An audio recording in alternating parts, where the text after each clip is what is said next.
This looks controversial, right? But inside museums, people don't react at all. In fact, millions of visitors walk past these artworks every year without discomfort. So what changed? Why does the same human body feel inappropriate online, but completely normal in art? Your brain is making a decision without you even realizing it. And once you understand this, you'll never see art the same way again. They do not whisper or point. They move slowly from one piece to the next, their footsteps soft on the polished floors. The air is still, filled with a sense of shared reverence.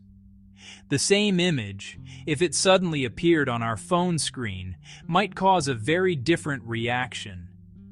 It could feel shocking or out of place. Why does this happen? What is this magic that a museum holds? The answer lies in the profound difference between these two worlds. It is a space dedicated to art history, human expression. We are not just viewers.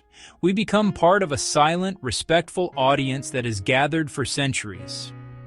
This shared experience creates a powerful sense of community and purpose, transforming a simple act of looking into a meaningful engagement with our collective past. This calm acceptance is not something we are born with. It is something we learn. We learn it from the environment itself. A child on a school trip, walking past a Renaissance painting, sees the adults around them looking with quiet interest. They see their classmates listening to the guide explain the story behind the art. They learn that this is a place for observation, not judgment. This early exposure builds a foundation of understanding. It teaches us to separate the human form in art from the everyday context of our lives. It helps us see the body not just as a body, but as a vessel for ideas, beauty, and emotion. Think about the stillness inside a museum. It is a stark contrast to the constant motion of the digital world. Online, images fly by in an endless stream. They are mixed with advertisements, news alerts, and personal messages. There is no time to pause, no quiet space to reflect. Each image competes for a fraction of our attention. In the museum, however, time seems to slow down. We are given the gift of focus.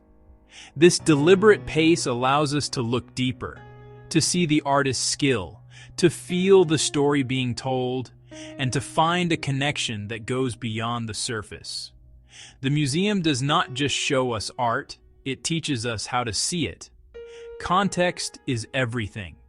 It is the invisible frame that tells us how to interpret what we see. A photograph or a statue is not just an object existing in a void. Its meaning is profoundly shaped by the space that surrounds it. In a museum, that space is carefully constructed to guide our perception. We see formal labels next to each piece, providing the artist's name, the date, and often a short description. These small plaques are powerful tools. They tell our minds, this is art. This is something to be studied and appreciated. The soft, focused lighting highlights the form and texture, drawing our eyes to the details the artist intended for us to see. The entire atmosphere works together to create a specific mindset. The quiet halls encourage introspection. The deliberate placement of benches invites us to sit and spend time with a single work. The very architecture of the building often feels grand and significant, reinforcing the idea that what is inside is important. This is what we can call the museum effect. It is a powerful combination of environmental cues that elevates our experience. Our brain receives these signals and adjusts our response accordingly. We shift from a mode of quick reaction to one of thoughtful contemplation, preparing ourselves to engage with complex ideas rather than simple stimuli. Now, let's compare this to the online world. On a social media feed, the same image can appear without any of this guiding context. It might show up between a funny video of a cat and an advertisement for shoes. There are no quiet rooms or thoughtful labels. The image is flattened, stripped of its history and its artistic intent. The small, bright screen is a space of rapid-fire consumption, not slow appreciation. The context here is one of entertainment, commerce, and social noise. Our brains, conditioned by this environment, react in a completely different way. The image is not framed as art. It is just more content. This is why the same picture can feel respectful in one place and jarring in another. The difference is not in the image itself, but in the story we are told about it before we even truly see it. The museum tells a story of history, culture, and human achievement. It trusts us to be thoughtful viewers.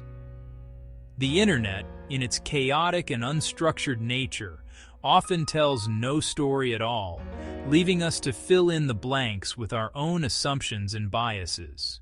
To understand our comfort with nudity in museums, we must look back through the corridors of history. Long ago, artists in ancient civilizations like Greece-Rome began to sculpt and paint the human form. For them, the body was a symbol of something greater. Strength, balance, beauty, the perfection of the divine. The statues of gods, goddesses, athletes were not meant to be simple portraits.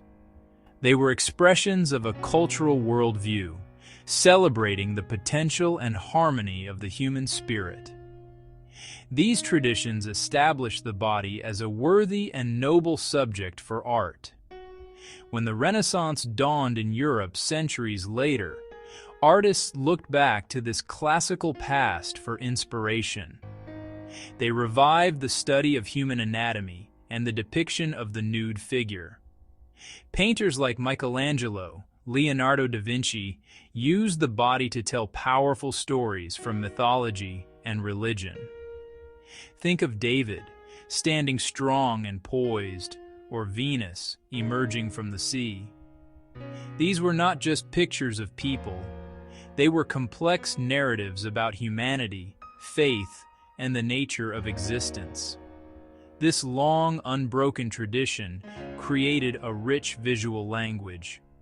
Museums serve as the guardians of this history. Maybe the question isn't why it's respected, but why we see it differently. Maybe the question isn't why it's respected, but why we see it differently.